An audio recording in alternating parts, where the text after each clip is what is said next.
Good afternoon, everybody. I'm sure you're finding the sessions in Chesapeake CPETS valuable, and I hope you're enjoying our sessions. This program, it's a multi-district program about the Rotary Foundation. And we have three panelists. My computer's stuck.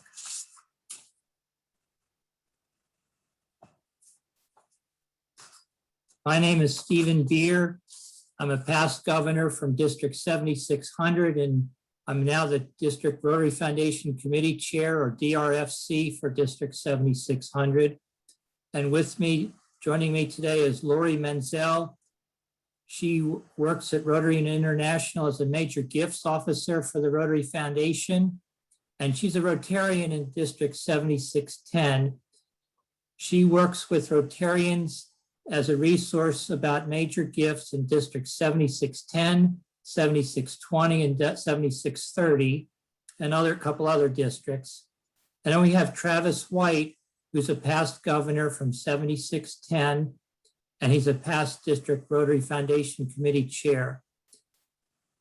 Travis is one of the Green Jackets. When he was governor, they all wore green jackets. He didn't win the Masters tournament in golf. So today our learning objectives. Here are your key learning objectives for this program. First, learn why it is important for Rotarians to give to the Rotary Foundation. Second, we will provide a lot of basic information about the foundation.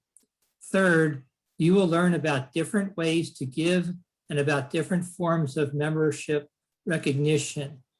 Fourth, we will provide an overview of district and global grant programs. Fifth, Travis will identify some specific types of grant programs within the district and global grant programs.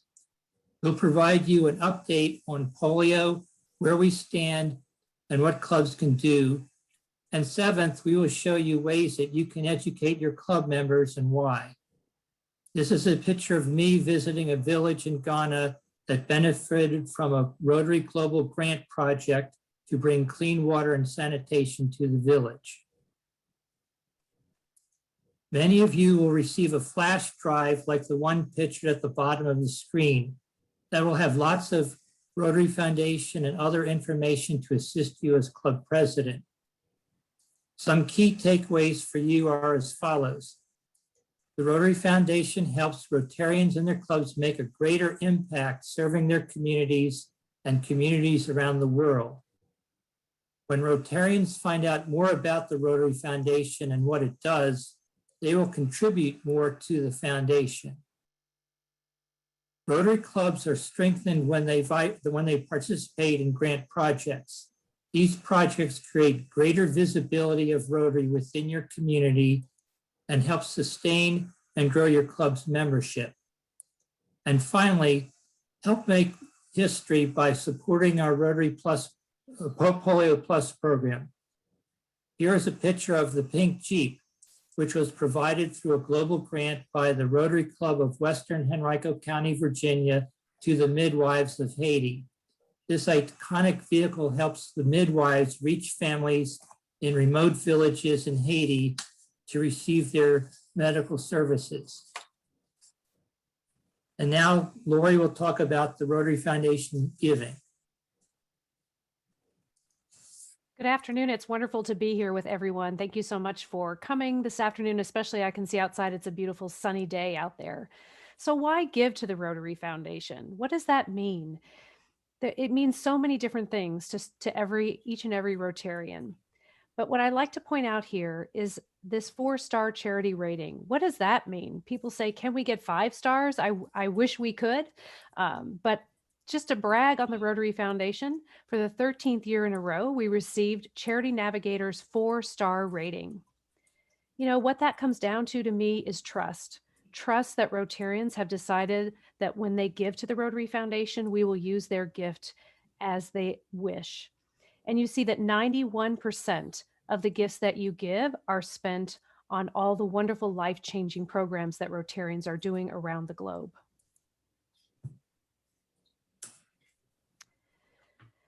I always like to start too with the Rotary mission statement. And this one is a little bit special. You're getting a sneak preview.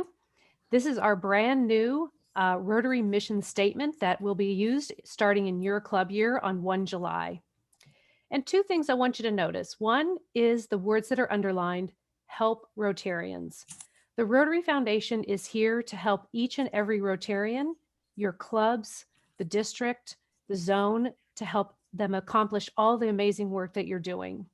And the second thing is notice that the trustees put in there improving the environment. We did add that new area of focus, the environment, and they wanted to make sure that it was included in the new mission statement.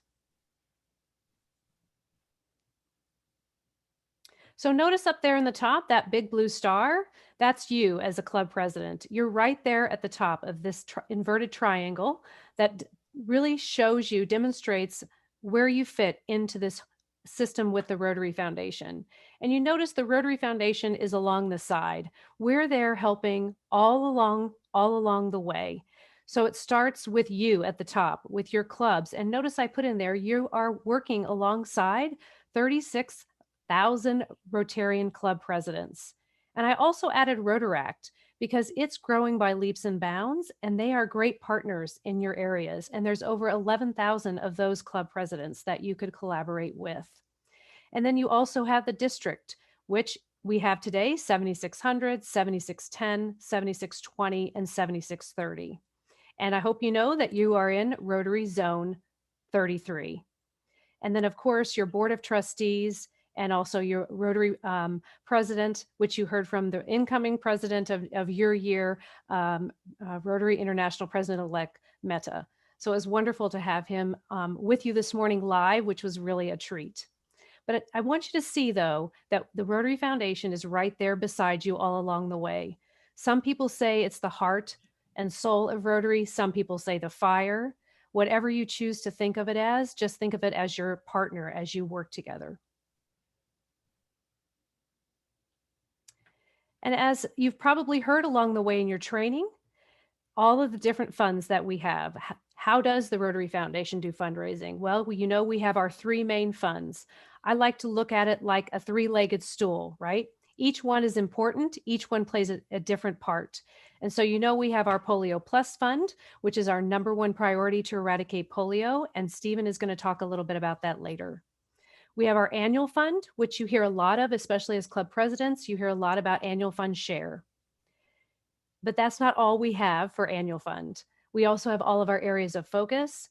We have the World Fund. All of those things are integral to helping to support all those programs that are happening today. And then probably the leg of the stool that you know the least about or hear the least about, but is just as important, is the endowment fund. That's the fund that's going to ensure that we have the funding every year, year in and year out, to fund all those life-changing programs you're doing now every year, but maybe programs we don't even know about. So it's just as important, and I'm going to talk a little bit about the endowment in just a minute. As I said, what you probably hear the most about or have talked about is annual fund share. And it's really a unique model just to Rotary. I've never seen this type of funding model in any of the nonprofits I've either volunteered with or that I have worked for. And it really is unique in the fact that as a Rotarian, you can give to annual fund share, and then you get some of that money back and can decide how to use it. It's very powerful, and I've never seen it anywhere else. As you can see in this diagram of how it works, you give your gift to add donation to annual fund share at the top, then it's invested for 3 years. And the interest of that investment helps to pay for foundation operations. And then when those 3 years is over, it's split. And you can see some of it goes to World Fund, in which the trustees make the decisions on how that's used. It's used to help with global grant matches. It's used to help with polio donations, perhaps to the Rotary Peace Center, the Disaster Response Fund. There's different things that the trustees use that fund for.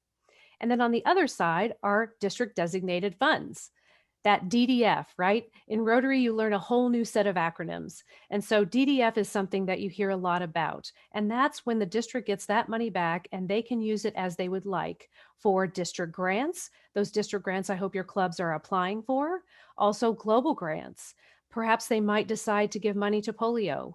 Maybe they do scholarships. Maybe they give to the Rotary Peace Centers. There's many different ways that a district can use those district designated funds. But it's a very important model that helps fund all those projects we do today.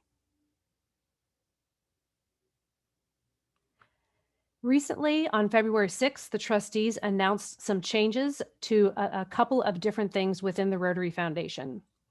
One of them is a change to the annual fund share model. So as you see it in the current, as it is right now, if a Rotarian gives $100, then $45 goes to World Fund, $5 is used for operating expenses, and $50 goes to district designated funds. However, after July 1st, the model is going to change.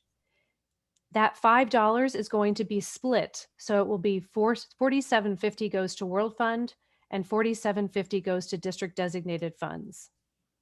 Many Rotarians have said, why is this happening? Why did the trustees choose to make this decision? I will tell you it was not made lightly. It was after years of reviewing data and information that they made this decision. And one of the drivers is a positive thing is the fact that Rotarians are doing so many global grants. Global grants has grown exponentially since it started in 2013. It has grown by over 8%, while unfortunately share giving has remained flat and some years been down. And so financially, it was getting harder and harder to be able to fund global grants, especially. Last year, we ran out of global grant money in May.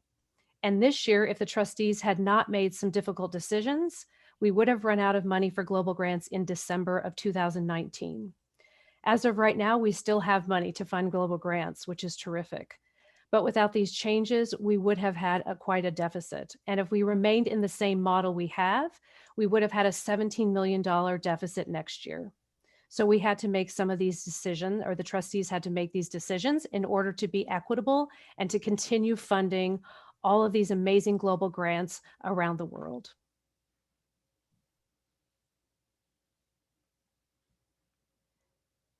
So some Rotarians have said, how do we continue funding all these global grants? How do we help shore up World Fund? And this kind of creates a great segue into the Rotary Endowment, because the endowment is the way to create long-term sustainability. And it's a wonderful way for Rotarians to leave a lasting gift. The Rotary Foundation sits at about 1.4 billion. And the trustees are currently in the middle of a campaign to grow this until we reach hopefully 2.025 billion. Last year, we had about 18 million in spendable earnings, which they hope to grow to almost 100 million a year. Just think about that type of sustainable funding that could be for endowment fund share. It could be for the areas of focus and the peace centers.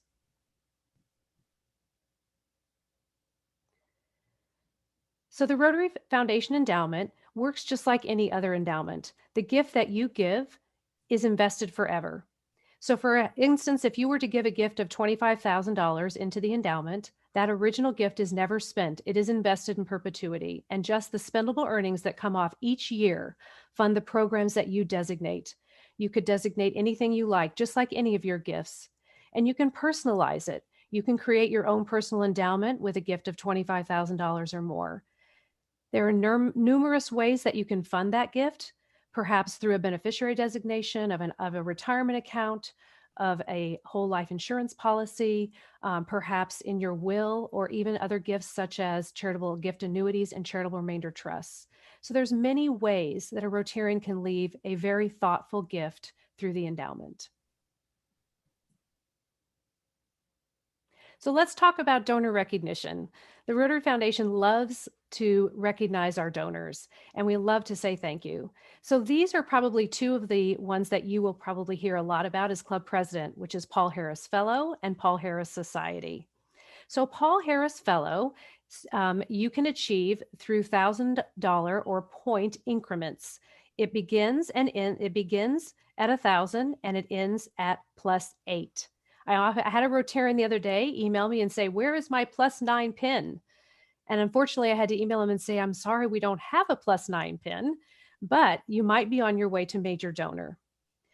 Paul Harris Society or Paul Harris Fellow is also unique in the fact that you can achieve these levels through outright gifts and points.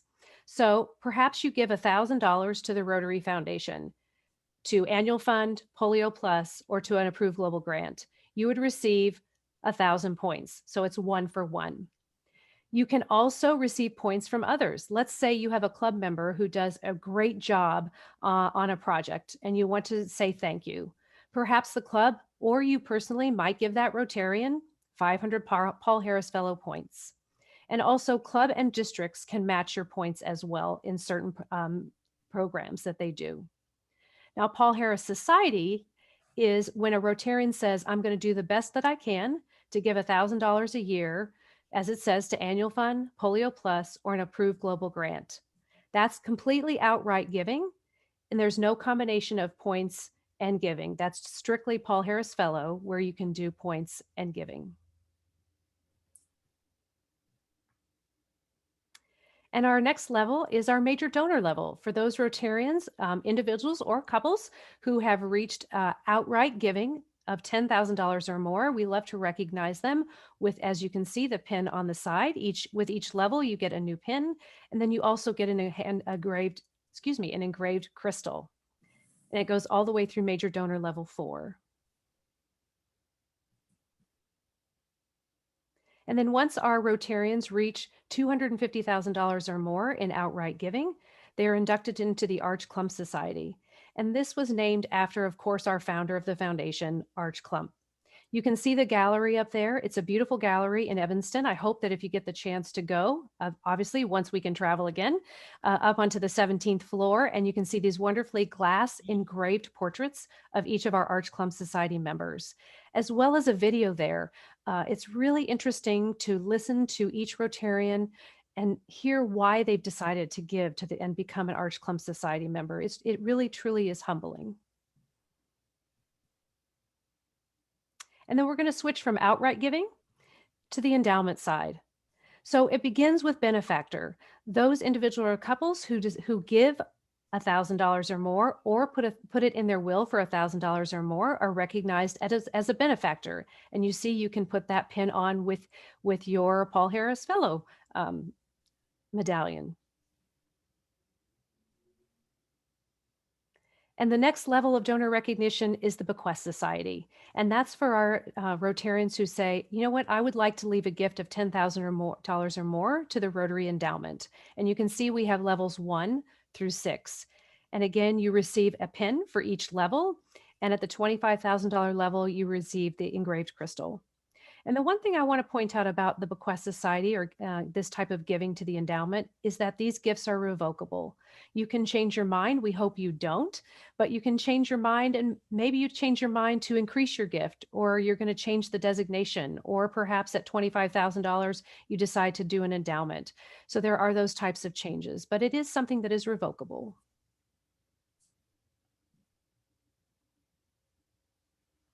And lastly, the Legacy Society. This became in 2019. We decided we really wanted to recognize our Rotarians who decided to leave a gift of $1 million or more in their estate plans. We really wanted to provide them with better stewardship and recognition.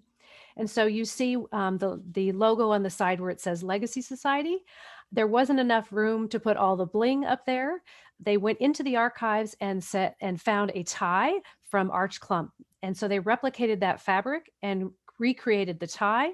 They also created a scarf as well, a necklace, and a stick pin. They noticed in many of the pictures that Arch Clump wore a stick pin, and so they created the stick pin. And so now I am going to turn it over to Travis. Thank you, Laurie, and good afternoon, ladies and gentlemen. I'm going to be providing a brief overview of the Rotary Foundation programs to include grants, global and district, and the educational programs you see listed there, all of which are funded by grants except for the one on the bottom. Before we do that, let's look at a couple of other things. I'd like to return to the funding of the grant model. Laurie showed you this just a moment ago, indicating the fact that as of 1 July, the distribution is going to be slightly different. We'll be getting 2.5% less into the district designated fund as indicated there. I'd like to take a look at how that impacts on the district and how the district may employ these funds. This graphic in the upper left-hand corner, you see, we donated to the annual fund 3 years ago, $1,200. Now, I hope you did more than that, maybe to the tune of 2 or 3 additional zeros. But for the sake of our illustration, we'll hold it at 1,200. We're about to make distribution. The 5% has already been withdrawn into the reserve at the Rotary Foundation. Now our distribution is equally distributed to the district designated fund and the World Fund, each having contributed 2.5%. The district has a number of options with respect to how they're going to handle that money. They can build a district grant with up to, but not more than 50% of the total district designated funds. They can choose to donate to Polio Plus or Peace Centers or other programs. And we've been encouraged recently to donate out of the district designated fund to polio because of the Gates Foundation matches that money.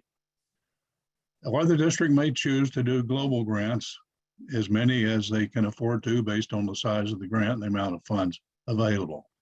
The key to the global grant is it does receive matching funds from the World Fund, but in a change as of 1 July, it's only going to be 80% instead of 100% as it has been in the past.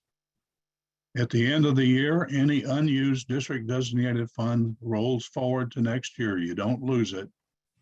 The only caveat is you cannot apply it to your district grant next year. You can only use next year 50% of that year's district designated funds. Another thing that we need to be aware of is the areas of focus. Laurie mentioned these. Back in the last decade, when we established this new grant model that we're under now, we came up with 6 areas of focus that were designed to direct our resources and our efforts to those things that accomplish the mission of the Rotary Foundation. Those 6 you see around the clock, starting at 12 noon with peace building and conflict resolution, around about 8 o'clock, community and economic development. This year, we've added a 7th one, that is environment, effective 1st of July. Now, these should be guiding everything we do, but any expenditure of global money must be tied to one or more of these areas of focus. They're not arbitrary titles, and not vague descriptions of areas. They're rather specific. The Rotary Foundation has published a guideline, policy statement for each one of these areas. They're available for download from the My Rotary website. As I said, they're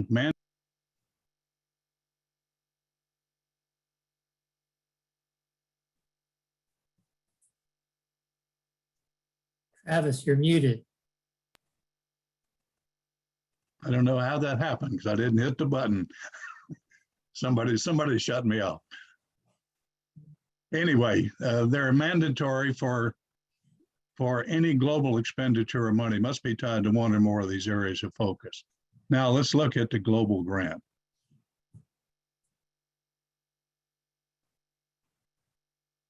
The first feature of a global grant is it must be tied to one or more areas of focus.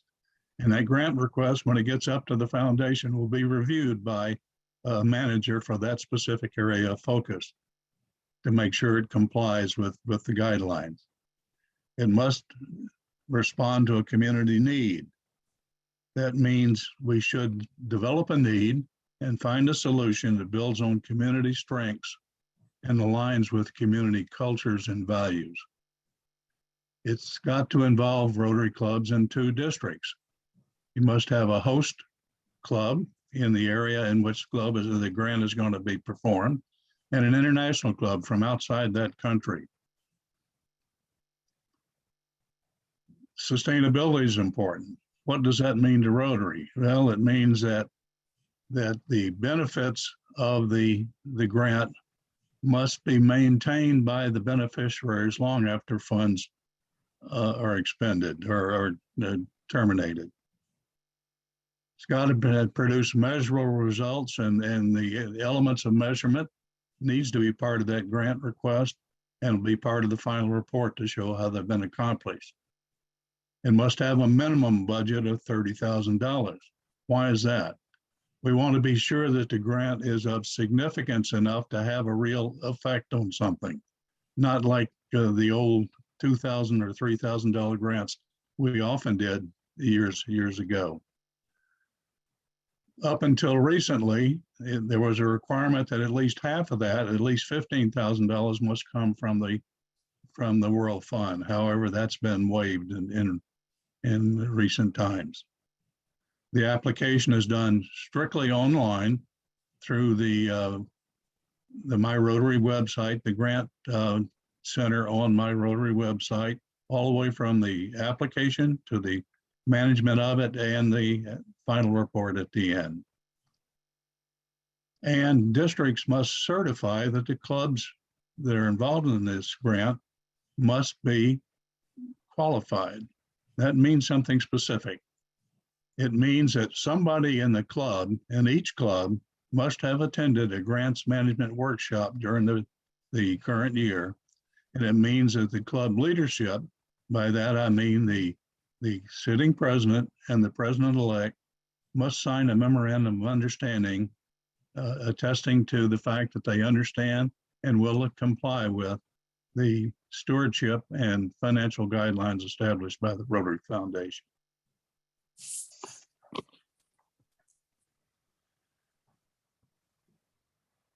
Now let's look at district grants for a moment. Travis, Yes. before we move on, there's a question from Dan Linneberry. I have a question about the environmental area. Where can I find how this is defined? There is, I don't have a copy of it yet, but there is a policy guidance, policy statement published by the foundation, as they are with the other six. It was supposed to be available on 1 July. I haven't seen it yet. Okay.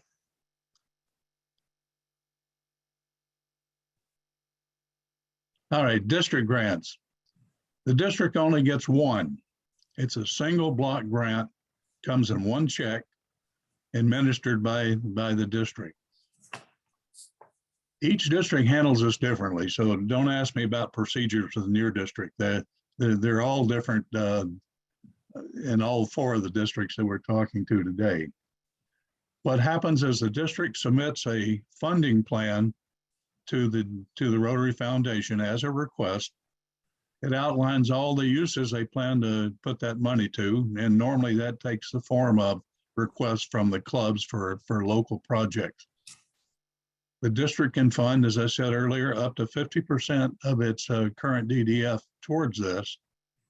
And it can be used for all the same things that global grants are used for, except because of the amount of money involved, it's usually smaller scale, short term. Don't have to have an area of focus, but it's recommended. Can be international or local. You don't need a partner club. And of course, there is no matching fund available. The picture you see at the bottom is a typical district grant. It was a grant that this club used grant monies augmented by local donations to purchase supplies, package food packaging to be donated to the local food banks for distribution to the local community during this pandemic situation.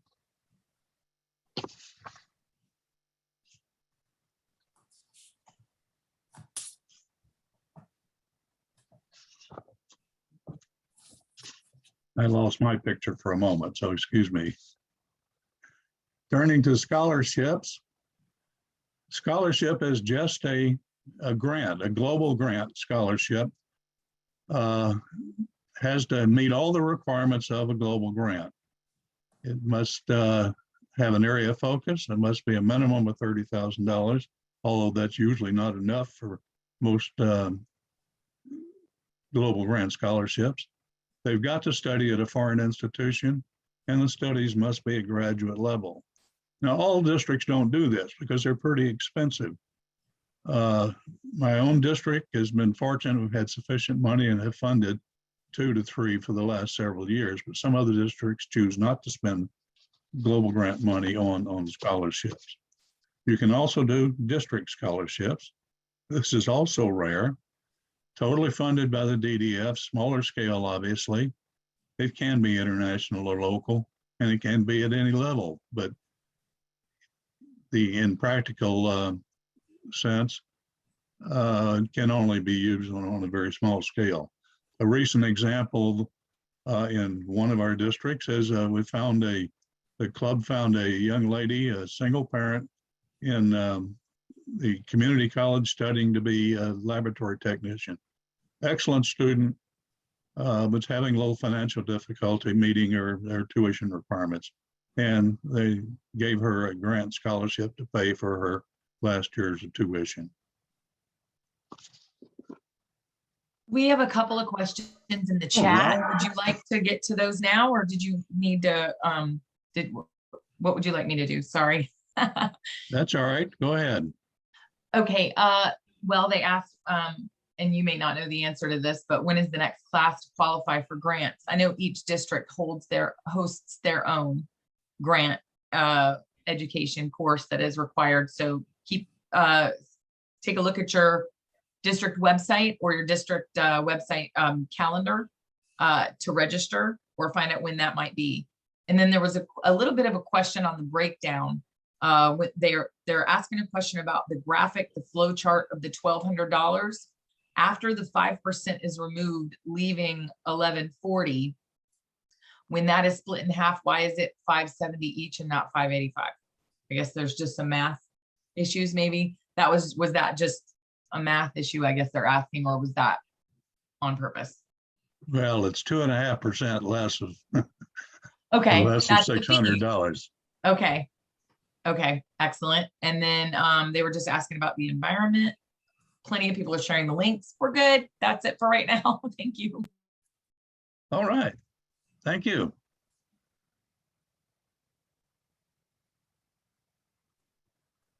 All right. Our next training activity of the foundation stems from an old program we used to have. It was a cultural exchange. The group's exchange team swap visits with international partners. But that was strictly culturally oriented. Now, this program, the vocational training team, is designed to teach or to learn. We can bring people here to learn, and we can take people there to teach or to learn. But it's professionals who have skills in a particular area to accomplish a particular training event. The teams vary depending on what the requirement is. They can be composed of Rotarians and non-Rotarians, as long as the individuals have the skills to contribute to the project at hand. And it can be funded either by a global or district grant, again, based on the justification and the need for a match from the World Fund. The picture you see on the right was taken from a recent vocational training team to Swaziland. Started in 2014. A team went there with dental professionals and educators to train dental professionals and teachers of learning disabled children. Very successful and well received by the community, so that there have been 2 subsequent iterations funded by global grants. The community has gotten so excited now they're in the process of building a school for these learning development kids. And the sponsors of the training team are in the process of trying to come up with money in a district grant to put water into that new school that's being built. Excuse me. And finally, the last program, which is not funded by a global or district grant, but by an endowment that the foundation is building, is the Peace Center program that produces Peace Fellows, if you will. There's a program of 5 excuse me, 7 peace centers established by the Rotary Foundation worldwide. 5 of them support one program and 2 of the other, to build on our interest in providing sustainable peace throughout the world. There are 2 programs of study. One of them is a master's degree program. It's a 14 to 24-month small group classroom experience augmented by a 3-month field study program to build on that experience. And we get about 50 people a year into this program, but we're looking for people who are leaders in the peace environment, but who are early in their culture, earlier in their career. We want people that are going to have a long-term benefit available to Rotary and to the world based on their productivity. They study at 5 of the peace centers around the world involving 6 different universities. The other program, the certificate program, is designed for a different target audience. Excuse me. Here we're looking for professionals in the peace environment, people who've been involved with extensive experience in peace, but we're looking for leaders who are social change leaders, looking for people who are going to have a long-term but immediate effect on the environment. They have a year-long program at one of 2 peace centers, either Uganda or Thailand. They have only about 10 weeks of on-site training. They spend 9 months in a program to implement peace or social change initiative. We take about 80 of these people into this program, but they've got extensive experience before they start. We have a couple more questions that are popping up. And so we don't lose track of them. Sorry. Okay. One question is, are there district grant writers? I think we all know the answer to that question, but it'd be great if one of you could explain it in the fluent way you have. If you're talking about from the district to the foundation, that probably is a role of an individual within the foundation committee. As I said, each district does it differently, especially the process within the district of how they gather the information, allocate the money, and ultimately distribute it. My own district has a guy that's been handling district grants for the last 4 or 5 years. I suspect that you'll find somebody like that in most districts. But internally, the processes are all different. So each club submits their own request based on the district policy. Awesome, thank you. 2 more questions. One is a major donor question. Supposing someone had reached major donor status, do they get points for giving after that? And I think that may have been explained later in other slides, but yes, please, if you could give a little more clarification. Laurie, you want to handle that? Sure. Yes, just because you reach major donor doesn't mean you don't earn points. You won't earn any more Paul Harris Fellow levels, but if you give to the annual fund, to polio, or to a global grant, you will continue to earn Paul Harris Fellow points. Fantastic. And then the final question that we have for now, I'm sure there will be more, is Rotary looking at specific outcomes from any of the Peace Fellows? Specific outcomes, I think their applications will define what they hope to accomplish, and it'll be evaluated by the selection committee based on what they propose to do, what they propose to study, and what their long-range plans are. I think when Peter Kyle comes on following us, he will be an excellent person to answer that question because he's deeply involved in the Peace Fellow program from its inception. That's all for right now. Thank you so much for pausing. We appreciate that. Speaking of Peace Fellows, here is one that I only showed because you probably know her. She's been throughout our district for some period of time, working extensively with Rotaractors and with interactors in peace education programs. She's had a significant impact in with the young folks in this ongoing program. She's taken that on as her career initiative. Where are we now in the peace program? Well, we've put out 1,400 plus alumni, and they serve in 115 different countries. They work in important jobs in government, NGOs, law enforcement, international organizations. We have them working with the United Nations.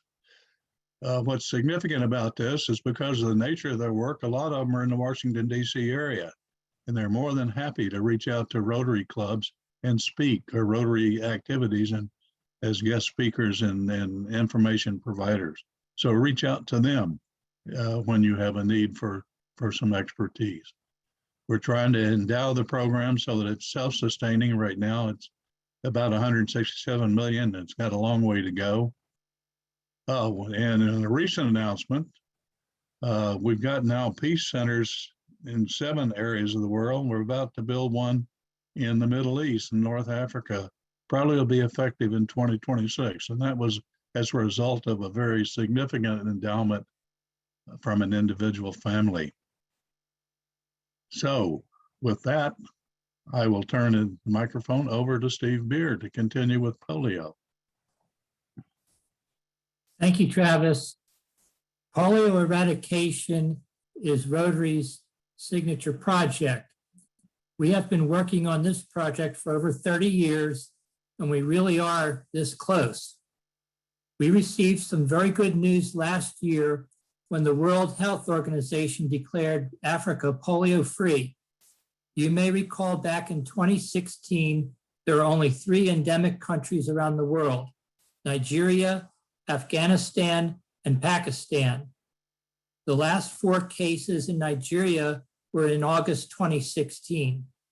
After 3 years of being polio-free, the WHO conducted a year-long review to determine Africa polio-free.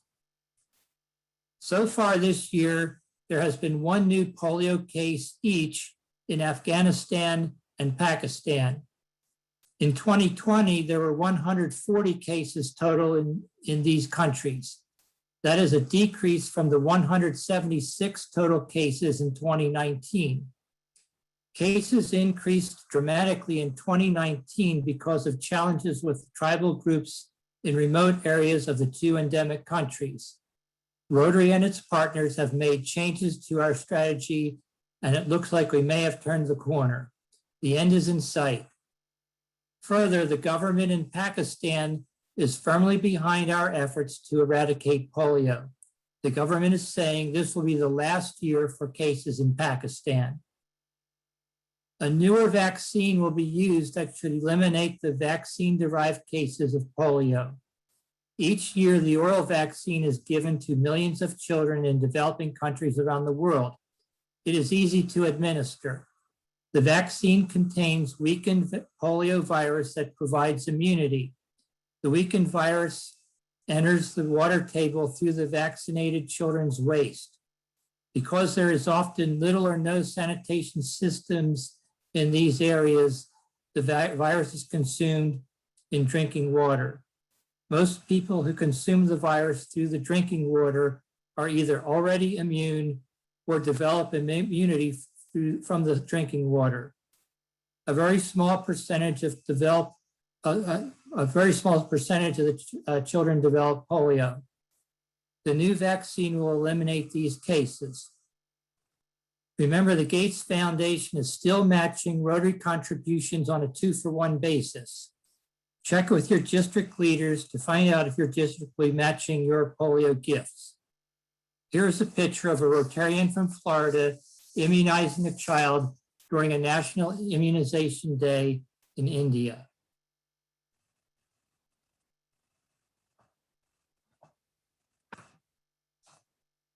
So what can you do as your club's president? First, set a polio goal in Rotary Club Central before June 30. We recommend a goal of at least $45 per Rotarian in your club. Include polio in your club's budget. Assign a club member to lead your polio program. They can keep your club up to date on the latest information and promote giving. Hold a fundraising event. Create awareness within your club and in your local community. Reach your goal and get the Gates Foundation match. So here are some ways to educate your club members about the Rotary Foundation. Once or twice a year, have a speaker talk about the Rotary Foundation. November is Foundation Month and a great time to have a foundation speaker. Your district foundation team can find speakers for you. Have your foundation chair or other club members provide a foundation minute at your club meetings. The Rotary Foundation has a resource for this with 52 weekly updates. You can find it on the Rotary website. Promote and inform about the foundation in your club's newsletter. Share your club's successful grant project stories. And finally, attend district training where you can share your best practices. Your Rotary District Foundation team provides informative training opportunities for your club's leaders and interested Rotarians. The district training assembly is in April or May and typically provides a special program for incoming foundation chairs. The Rotary Foundation seminar is the most comprehensive training about the foundation at the district level and takes place over the summer or early fall. World Polio Day takes place on October 24th. That's a Sunday this year. Club, district, and worldwide events are very informative and a great fundraising opportunity. Your district's Rotary Foundation Awards banquet should have an informative keynote speaker. And now I'll turn the program back to Laurie to provide you more information about resources. So we've given you a lot of information and we don't want you to be on overload and we don't want you to worry because there's a lot to the Rotary Foundation. And so just take it one day at a time. And we're going to give you some of the ways to find that information after we're done today. There's lots of resources for you to use. So one thing is really go into My Rotary and get comfortable with the foundation reports. There's so many out there that you can use to find information. As Stephen said, when you need to put in your goals, well, how do you decide on a goal? Well, talk with your current club foundation chair, talk to those in your club, look at the history, pull up your club fundraising analysis, look at the last few years of what that looks like and how you might want to set your goal. Look at your banner report, how many E-Ray do you have? Things like that. You can see the history as to how your club is done. So it's important to go out there. You see that flash drive we talked, I think Stephen mentioned it earlier. You will be getting one of those, which will have lots of the forms and information on it for you at your fingertips so that you can find them to use. Also, you have great resources right here in your district and in the zone. So look at all the people in your district that you can call on if you have a question about something. Maybe you have a question about polio. Maybe you have a question about the endowment, or you have someone that wants to become a Paul Harris Society member or things like that. There are all these people in your district that can help you. And as well as the zone, you might not think about going to the Zone 33 website, but I did put it on there for you. I didn't put all the district websites because I hope that you know where those are by now. But I hope that you go out to the zone website because there is a lot of information out there and there are resources. It tells you when events are happening and things like that. So there's forms on there. There's videos. There's all kind of links out there for you to be able to use. And lastly, what about going directly to the source, right? These are hyperlinks. So if you get this presentation, you can click on these, but the Rotary Support Center is your friend. Give them a call if you have a question. If they don't know the answer, they will transfer you to someone else. But they're a great way to get an answer that you might not be able to find. Rotary videos. If you do Rotary Vimeo or Rotary YouTube, there are so many videos out there. If you want to do a Rotary Foundation minute in your club meeting, go out there and find one. They're a minute, maybe a minute long. There's great ones out there that you can use. Also, myrotary.org. I talked about those reports, right? Get comfortable in there. Go in there so that you can find the forms and the information you need and that you feel comfortable. The Rotary Learning Center. I know many of you have probably done it and talked about it with CPETS. But there's so much out there on the Rotary Learning Center. It's free, it's online, it's on demand. I suggest you send your club members there. Maybe you pull one up during a club meeting. I mean, it's terrific training in all different parts of the Rotary Foundation and Rotary itself. Also, Rotary publications. I live by the Rotary Foundation Reference Guide. It's a wonderful guide that you can get online for free. And a lot of your questions are there. Understanding foundation recognition points. I saw a couple of questions on that in the chat. That's a great document that can provide you with all the answers of how do I transfer my points, who can I give them to, how many, etc. It's all there. And your reports, if you want to know more about the Rotary Foundation. I didn't put a link to that because there's too many of them, but you can Google it and they will come up. That gives you all kinds of information about the Rotary Foundation. Contribution forms, if someone wants to make a gift, or that multi-donor form, all those things. And lastly, your Rotary staff. I didn't really talk about this earlier when I talked about the Rotary Foundation, but I wonder if you knew that between the Rotary Foundation and Rotary International, there's over 800 staff around the world here to help you. And 3 of them are right here in your backyard, which is your annual giving officer, Brian Holscher. And if you come to our session tomorrow from 11 to 12, our exhibitor session, you can come talk to him and ask him all questions related to annual giving. Myself as a major gift officer, and then for District 7600, Senior Major Gift Officer Carl Davis. So we're here to help in any way that we can. There's one more quick question that was in the chat. I'm so sorry. Just asking about sorry, lost it. I apologize.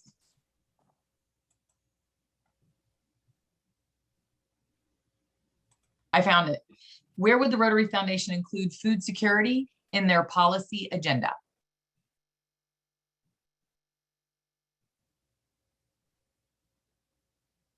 I think if you go back to the areas of focus, you'll find plenty of opportunities to work that in.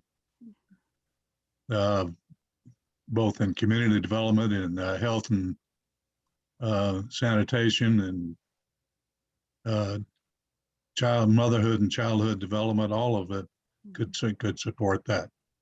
I would agree. Food insecurity covers almost every one of those. So yes, thank you so much for that. And that is all for the questions that we have right now. And if there are any that we missed, we'll copy the chat and make sure all of the questions are answered.